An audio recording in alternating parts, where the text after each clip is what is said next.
यहाँ पर मैं आपको ODR यानी कि ऑन डिमांड रूटिंग प्रोटोकॉल्स के बारे में बताने जा रहा हूँ। तो चलिए शुरू करते हैं। जब कभी भी हम ऑन डिमांड रूटिंग प्रोटोकॉल्स का प्रोएक्टिव रूटिंग प्रोटोकॉल से कंपैरिजन करते हैं तो हमें यह पता चलता है कि रिएक्टिव प्रोटोकॉल्स कि जितने भी रिएक्टिव प्रोटोकॉल्स होते हैं वो डिस्कवर नहीं करते हैं और ना ही किसी भी तरीके का रूट्स को मेंटेन करते हैं। और ये जो रूट्स का मेंटेनिंग है या फिर रूट्स का डिस्कवरी है, यह तभी किया जाता है जब इस पर्टिकुलर प्रोसेस के लिए रिक्वेस्ट किया गया हो या फिर इन्हें या फिर किसी न किसी रूट्स को यूज़ किया गया। एक सोर्स नोड डेस्टिनेशन नोड के आइडेंटिटी और उस पर्टिकुलर डेस्टिनेशन नोड के एड्रेस के बारे में जानकारी रखता है। और इस जानकारी को रखने के साथ साथ यह सोर्स नोड इनिशिएट करता है या फिर शुरुआत करता है एक रूट डिस्कवरी प्रोसेस का। और यह रूट डिस्कवरी प्रोसेस होता है किसी न किसी नेटवर्क पे। यह रूट डिस्कवरी प्रोसेस तब कंप्लीट होता है जब कम से कम एक रूट मिल जाए या फिर सारे पॉसिबल रूट्स का एग्जामिनेशन कंप्लीट हो जाए। एक रूट को मेंटेन किया जाता है। एक रूट को मेंटेन तब तक करना पड़ता है जब तक कि यह ब्रेक ना हो जाए या फिर इसकी नीड यानी कि रूट की नीड सोर्स नोड के द्वारा ना रहे, तब तक हमें उस पर्टिकुलर रूट को मेंटेन करना होता है। ऑन डिमांड रूटिंग के लिए कुछ टेक्निक्स यूज़ होते हैं। उनमें से एक इम्पॉर्टेंट टेक्निक है जिसका नाम है AODV। A for ad hoc, O for on demand, D for distance and V for vector. यानी कि ad hoc, on demand, distance, vector नाम का एक टेक्निक यूज़ होता है ODR यानी कि ऑन डिमांड रूटिंग के लिए।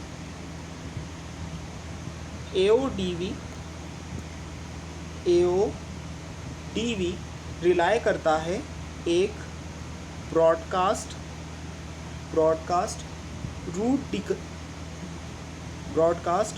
रूट डिस्कवरी मैकेनिज़्म पे यह वर्क करता है, जिसके यूज़ से हम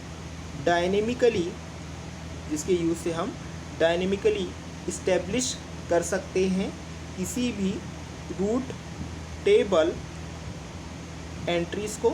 और यह रूट टेबल एंट्रीज़ इस्टेब्लिश होंगी किसी न किसी इंटरमीडिएट नोड्स पर।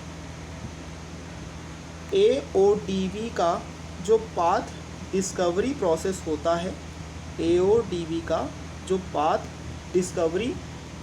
होता है, वो तब इनिशिएटेड होता है जब एक सोर्स नोड को डेटा ट्रांसमिशन के लिए किसी दूसरे नोड की ज़रूरत पड़ती है, तभी AODV को इनिशिएटेड किया जाता है। लेकिन इस पूरे प्रोसेस में सोर्स नोड के पास किसी भी तरीके का रूटिंग इंफॉर्मेशन नहीं होता है। इस पाथ डिस्कवरी प्रोसेस के एंड होने तक सोर्स नोड ब्रॉडकास्ट करता है एक रूट रिक्वेस्ट को, जिसका नाम होता है RREQ पैकेट। और यह जो रूट रिक्वेस्ट होता है यह एक तरीके का पैकेट होता है। यह पैकेट रिलेटेड होता है इसके नेबर्स के लिए।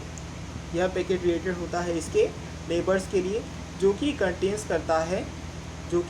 करता है एड्रेस ऑफ द सोर्स, जो कि कंटेन करता है address of the source and the destination, address of the source and the destination. और साथ ही साथ इसमें होप वैल्यू, ब्रॉडकास्ट आईडी और दो सीक्वेंस नंबर्स भी होते हैं। जो ब्रॉडकास्ट आईडी है यह ब्रॉडकास्ट आईडी लगातार इंक्रीमेंटेड होता रहता है जब कभी भी सोर्स इशू करता है एक न्यू RREQ यानी कि न्यू रिसोर्स रिक्वेस्ट पैकेट को, और यह कंबाइन हो जाता है सोर्स के एड्रेस के साथ ताकि यूनिकली आइडेंटिफाई किया जा सके एक RREQ पैकेट को। जब कभी भी RREQ पैकेट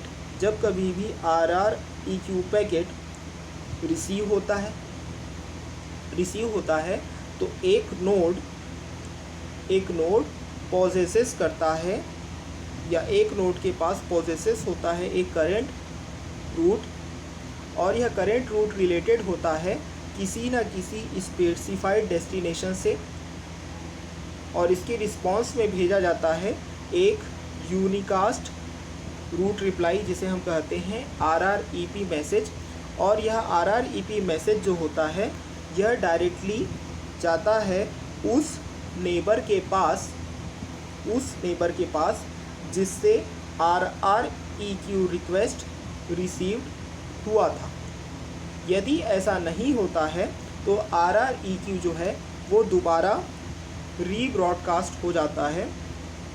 RREQ जो है वो दोबारा रीब्रॉडकास्ट हो जाता है इंटरमीडिएट नोड्स के नेबर्स के पास।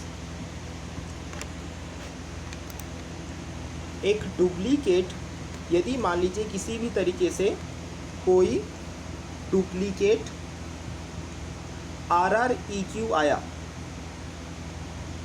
तो इसे आइडेंटिफाइड किया जाता है बाय द सोर्स एड्रेस, और ब्रॉडकास्ट आईडी के थ्रू इसे आइडेंटिफाई कर दिया जाता है, और लास्ट में इस डुप्लीकेट RREQ को डिस्कार्ड कर दिया जाता है। इस वीडियो में बस इतना ही। इस वीडियो को लाइक करें, शेयर करें और हमारे चैनल को ज़रूर सब्सक्राइब करें। Thank you.